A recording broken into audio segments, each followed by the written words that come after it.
This young girl uncovers a fraud in a deceased billionaire's will. At that moment, a great deception was about to happen. But the girl shouted, "That crook wants to rob you blind." And what happened that day was never forgotten. Watch until the end. Rate my story from 0 to 10 in the comments. Your opinion is very important. And subscribe to my channel to support my work. I'm counting on your help. The heavy silence of the law office was broken only by the sound of pages turning. The 30-year-old businessman watched with growing tension as the lawyer read each word of his late father's will. His fortune, built over decades in the real estate sector, would be distributed in a way no one expected. Seated at the polished mahogany table, he felt the furious gaze of his two older siblings burning into the back of his neck. The 45-year-old woman, who managed a prestigious art gallery with family money, had her hands clenched tightly on her leather purse. The 42-year-old man, who lived comfortably between luxury condos, managing his investments in stocks and various holdings, drummed his fingers nervously on the table. The lawyer adjusted his glasses and continued reading. 60% of the family construction company's stock went to the youngest son. The words echoed through the room like thunder. The patriarch, who had accumulated his wealth brick by brick since arriving from a small town almost 5 decades ago, had chosen the son who had worked alongside him for the past 8 years. The outburst of indignation was immediate. The eldest daughter rose abruptly, knocking over her chair. Her accusations cut through the air like sharp blades.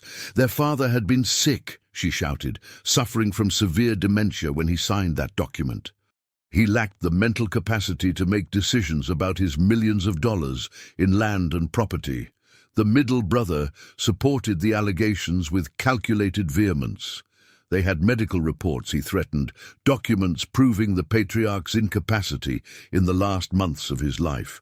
The will would be contested in court, no matter the cost to their own financial resources. The businessman remained silent, carrying a weight that went beyond the unexpected inheritance. 3 weeks before his father's passing, they had had a bitter argument over a specific lot that the old man refused to sell. The property was worth millions in the current market, but the patriarch insisted on keeping it for reasons he never clearly explained. During that fight, harsh words were spoken. The son accused his father of foolish sentimentality in times that demanded practical business decisions. The patriarch, leaning on his cane, merely shook his head sadly and left the room without responding.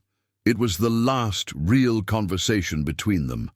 Now, looking at the document that would change his life, the businessman felt remorse growing in his chest like a wound that wouldn't heal.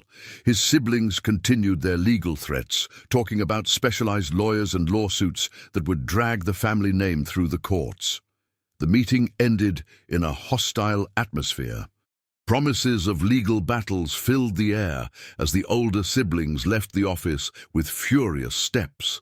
The lawyer put away the documents with clear concern, warning that the challenge could last for years and consume a good portion of the estate in legal costs. Descending the stairs of the commercial building, the businessman felt the weight of responsibility and guilt pressing on his shoulders. On the busy sidewalk, he almost tripped over a small figure sitting on a piece of torn cardboard. It was a girl of approximately 4 years who had been frequenting that corner for months. Her clothes were simple and a little too big, but she was always there, watching the movement of people with big, intelligent eyes. In her small hands, she held an old notebook full of childish drawings. The child looked up when he stopped in front of her. To his surprise, she didn't ask for money as he expected. Instead, she said something that left him completely disconcerted.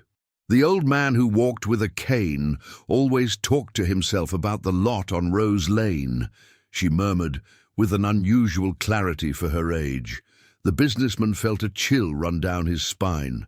Only the family knew that affectionate nickname for a specific street where a special property was located.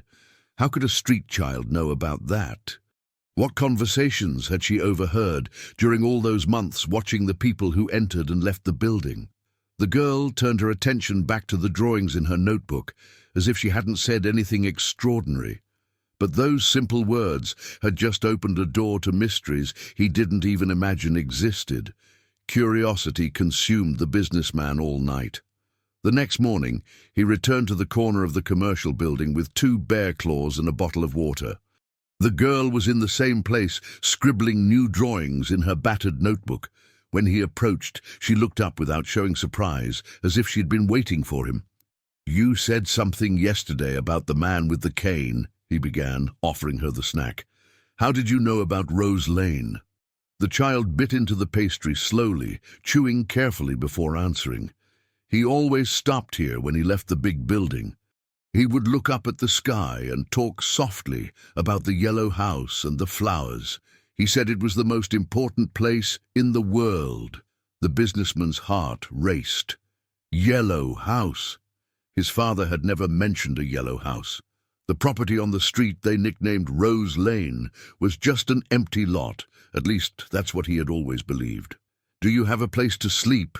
he asked, changing the subject while processing this new information. "With Grandma at the place with lots of beds," the girl replied simply. "She takes care of me since Mom left." During the hesitant conversation, the businessman discovered that the child and her grandmother lived in a municipal shelter downtown. The girl spent her days on that corner, observing people and listening to conversations, developing an impressive memory for details that adults considered insignificant. 2 weeks passed with the businessman regularly visiting the girl, always bringing some snacks and asking cautious questions about the conversations she had overheard. In parallel, his siblings formalized the challenge to the will through a renowned lawyer, claiming that the patriarch suffered from advanced dementia. It was during one of these visits that the girl took him to the shelter to meet her grandmother. The grey-haired lady with hands marked by arthritis received him with initial distrust, but gradually relaxed when she realized his genuine intentions. The revelation that changed everything came when the grandmother, after weeks of hesitation, finally admitted her connection to the family. She had worked as a cleaner at the patriarch's construction company for 17 years, until she was fired when the company outsourced cleaning services to reduce costs during a downturn in the real estate sector. "Your father was always a good man to me," said the lady, her trembling hands holding a cup of hot tea. "When he learned that my daughter wanted to study accounting, he paid for the entire course at the technical school. He never told anyone, but I knew the money came from him." The businessman felt a pang of guilt and surprise. His father had never mentioned these gestures of kindness.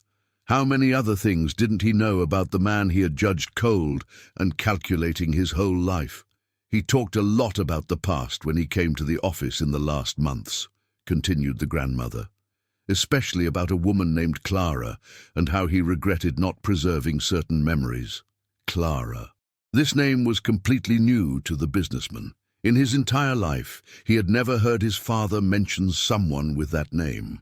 His mother was named Gloria and had always been presented as the only great love of the patriarch's life. The first twist came when the grandmother, after much hesitation and fear of possible repercussions, revealed something she had witnessed by chance. A few months before the patriarch's passing, she was working temporarily as a cleaning assistant in a shopping mall and saw the businessman's middle brother talking tensely with an unknown man in the parking lot. "They talked about speeding things up and about medical reports," she said in a low voice, looking nervously around. "I saw your brother hand a large envelope to the man in the suit. They seem to be plotting something dangerous." The businessman felt the ground move beneath his feet. If the grandmother was right, his siblings could be involved in something much more sinister than a simple legal challenge. Perhaps the medical reports they threatened to present weren't as legitimate as they seemed. That night, unable to sleep, he made a decision that would change everything. He sought the services of a private investigator, an ex-cop who worked in a modest office in the historic downtown area. The man, with his well-lived 50 years and a vast experience in fraud cases, listened attentively to the account. "I'll check the authenticity of these medical reports," said the investigator, noting details in a worn notebook. "If there's money involved, it always leaves traces. Bank accounts, transfers, suspicious payments. Everything can be tracked if we know where to look." While the investigator began his silent work, the businessman continued his visits to the girl and her grandmother. The child had become a comforting companion, her simple but insightful observations about the world around them offering a perspective he had never considered. During a particularly hot afternoon, the girl made another comment that left him perplexed. "The man with the cane cried when he talked about the yellow house on Rose Lane. He said the important people didn't understand why it was special." Yellow house again. The businessman decided it was time to investigate the old files of the construction company, looking for any reference to this mysterious property that clearly had a deep meaning for his father. In the dusty basement of the company office, among piles of documents yellowed by time, he found architectural plans dating back to the late 70s. His heart almost stopped when he saw the detailed drawings of a two-story yellow house built exactly on the land that had caused the final fight between him and his father. The house wasn't just a project. It was real. It had been built and inhabited. On the margins of the plans, handwritten notes showed dates and finishing details. But what shocked him most was finding marriage certificates attached to the documents. His father had been married before, to a woman named Clara, in 1976. The marriage lasted only 3 years, ending tragically in 1979, long before the birth of any of the children he knew. The businessman held the documents with trembling hands, realizing that his entire understanding of his father's life had been built on an edited version of the truth. The yellow house wasn't a sentimental whim. It was the last physical vestige of the first great love of a man, who had kept that pain in silence for decades. And now, his siblings wanted to force the sale of that sacred memory, using possibly fraudulent medical reports to gain control over the estate that included this property laden with history and suffering. The discovery about Clara consumed the businessman's thoughts for days. He carried the architectural plans wherever he went, studying every detail of the yellow house that his father had built for his first love. The modest dimensions contrasted drastically with the luxurious mansions that the family had later inhabited. But there was something touching in the simplicity of those drawings. During this period of revelations, the private investigator worked silently on his own line of research. 3 weeks after being hired, he called with news that would confirm the businessman's worst suspicions. "The medical reports that your siblings presented are problematic," said the investigator with his gravelly voice. "The psychiatrist who signed them owns an expensive private clinic, and I discovered 2 substantial payments made by your middle brother, $50,000 each, disguised as specialized consultations." The businessman felt his stomach churn. His siblings weren't just contesting the will out of greed, but had bought false medical evidence to support their lies. The estate, which included valuable shares, commercial properties, and diversified investments, was being disputed based on fraudulent documents. "There's more," continued the investigator. "Your sister also has serious financial problems. She owes over $1 million to an art auction company. Apparently, she sold fake works as authentic last year. If she can't pay, she may face criminal charges for fraud." The revelation hit the businessman like a punch to the gut. His sister, who had always flaunted a life of luxury financed by family dividends, was desperate enough to commit fraud in the art market. The inheritance wasn't just about greed, it was a matter of legal survival for her. While absorbing this disturbing information, the businessman continued his regular visits to the girl and her grandmother. The afternoons he spent with the child had become a refuge from the growing tension in his life. She reminded him of an innocence he had lost amidst business and family conflicts. During one of these visits to the shelter, the grandmother made an observation that added another layer of complexity to the situation. "Your sister came here a few months ago," she said hesitantly. "She asked if I had kept anything from the time I worked at the company. Offered money for any old documents I might have." The businessman frowned. "Did she say what she wanted the documents for?" "Said something about organizing a historical archive of the family," replied the grandmother, but her expression suggested skepticism. "I didn't really believe the story. She seemed nervous, hurried, like she was looking for something specific." This information created a new line of investigation. If his sister was looking for old documents, maybe she knew more about the family secrets than she let on. The businessman decided to confront her directly, arranging a meeting under the pretext of discussing a possible amicable resolution of the challenge. The meeting took place in the art gallery that his sister managed, an elegant space in an upscale neighborhood of the city.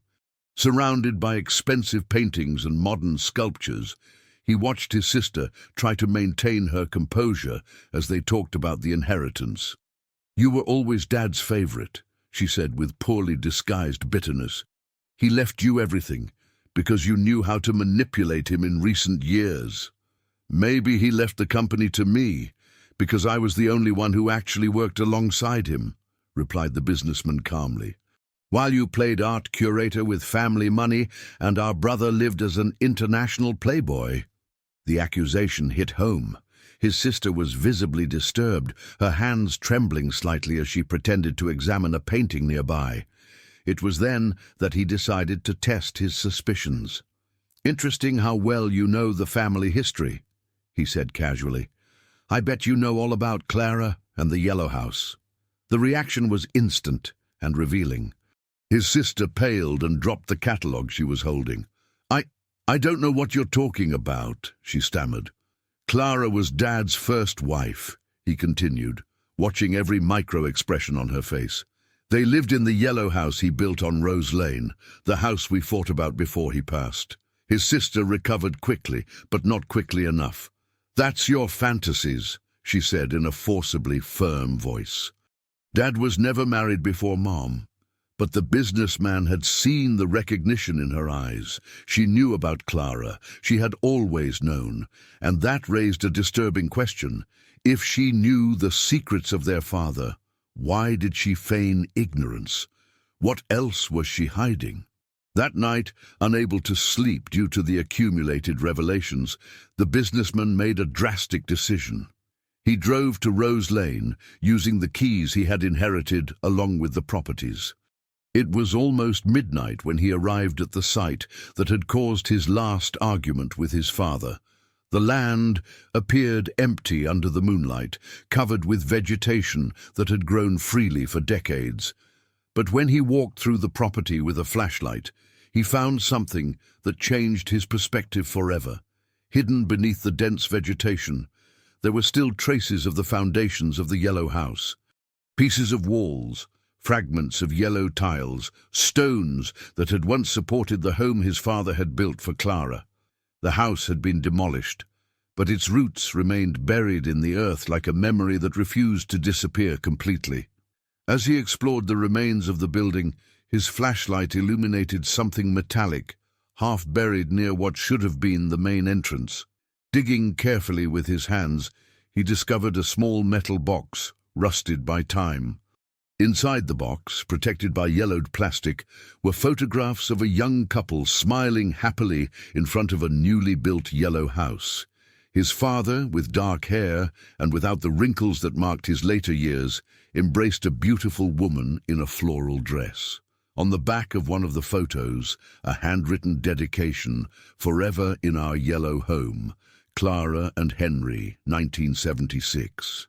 There was also a death certificate dated 1979. Clara had lost her life in a traffic accident just 3 years after the wedding. His father, at 27, had lost not only a wife, but an entire future they had planned together in that modest house.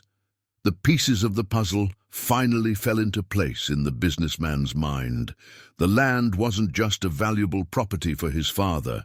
It was a symbolic grave, the last place where Clara had been truly happy.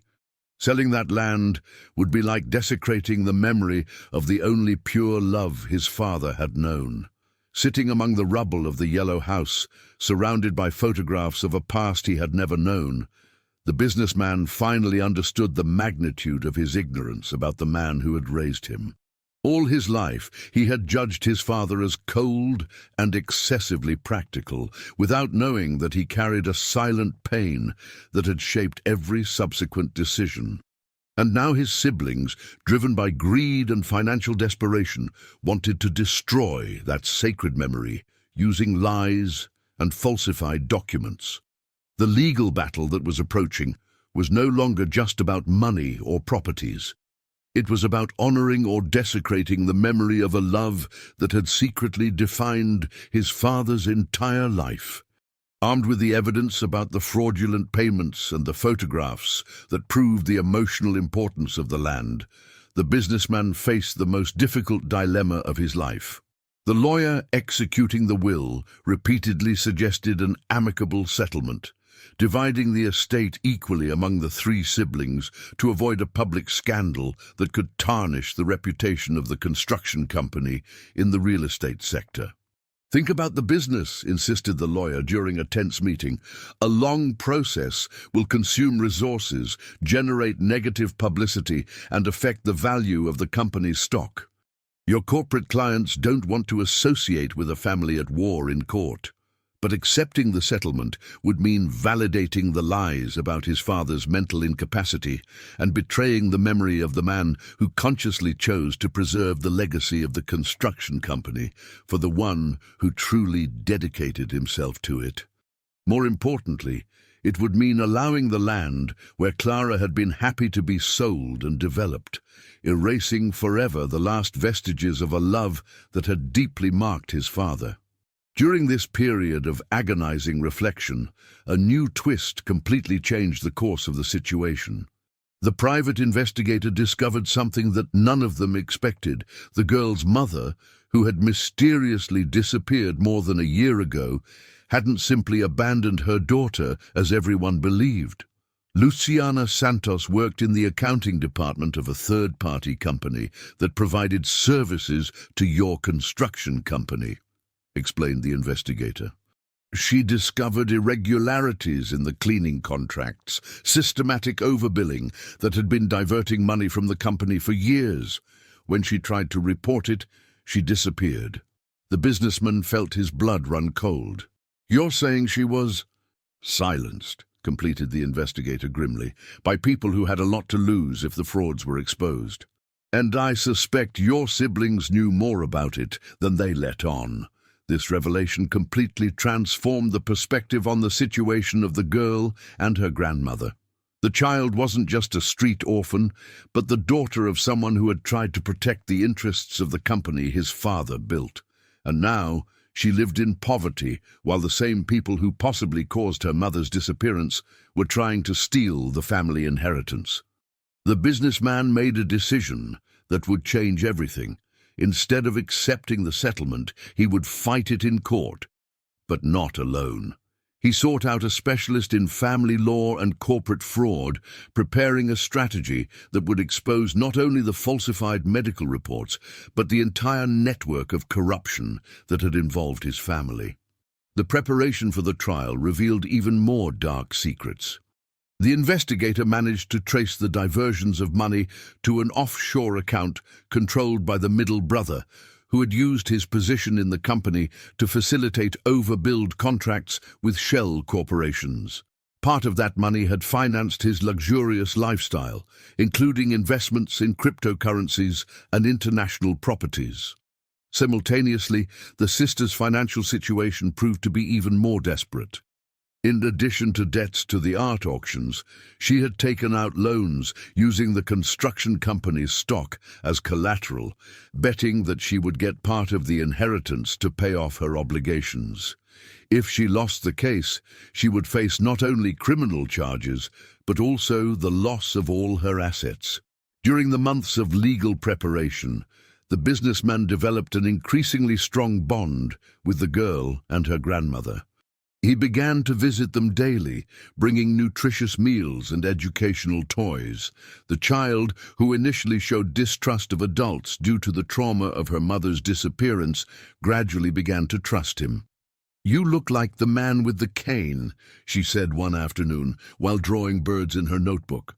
He was also sad when he talked about people who went away.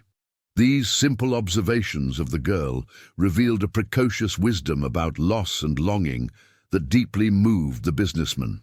He began to realize that, in trying to honor the memory of his father, he had found a new family in the unlikely form of a street orphan and her devoted grandmother. The final trial took place on a cold December morning.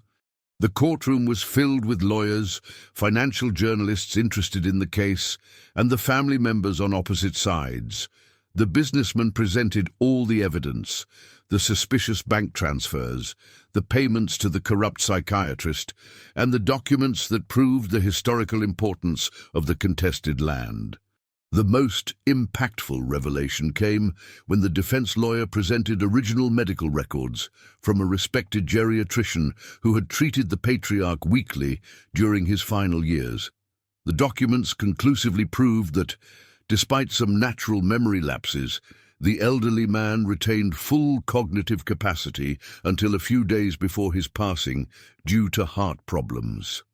The girl's grandmother testified as a witness, recounting with a firm voice the suspicious conversation she had witnessed in the parking lot. Her credibility was reinforced by years of loyal service to the family and the absence of any personal motivation to lie. When the judge announced his decision, fully validating the original will and ordering criminal investigations against the forgers, the businessman felt a mixture of relief and sadness. He had won the legal battle, but lost forever the possibility of reconciliation with his siblings. The following months brought profound changes. The businessman used part of his inheritance to create an educational fund in Clara's name, ensuring that underprivileged children like the girl had access to quality education. The land on Rose Lane was transformed into a small memorial park, preserving forever the memory of his father's first love. More importantly, he initiated the legal processes to become the girl's guardian, after discovering that her mother had been officially declared missing and that the grandmother, due to advanced age and health problems, could no longer take care of the child alone. The biggest final twist came when, during the cleaning of the company's files after the investigations, a sealed letter left by the patriarch specifically to be opened after his passing was discovered. In the letter, he revealed that he had known for years about the fraudulent activities of the middle son and the financial difficulties of the eldest daughter, but had chosen to protect them silently in the hope that they would change. "I leave the company to my youngest son, not because I love the others less, but because I trust that he will do what is right, even when it is difficult," the letter said. "I hope that one day they will understand that the true heritage of a family is not material possessions, but the values we pass on." 18 months after that fateful morning in the lawyer's office, the businessman celebrated the girl's 6th birthday in a modest apartment they had rented together. The simple party included the grandmother, who visited regularly, bringing homemade cakes, the investigator who had become a family friend, and a social worker who had been enchanted by the story. Looking at the child who laughed as she blew out the candles, the businessman finally understood the deepest lesson that his father had tried to teach. True success wasn't measured in stock market shares, commercial properties, or financial investments. It was measured in the ability to create authentic human connections and to honor the memories of those we love. The girl still drew birds in her notebooks, but now they flew towards bright horizons, not fleeing from dark cages. And sometimes, when she hummed softly while drawing, the businessman could swear he heard echoes of the silent approval of a man who had finally found peace, knowing that his true legacy, the ability to love and protect the vulnerable, was in good hands. If you liked this video, please subscribe to my channel. I promise to bring you videos every day that will make your life happier. Comment what you thought of my story, giving it a rating from 0 to 10, and thank you very much.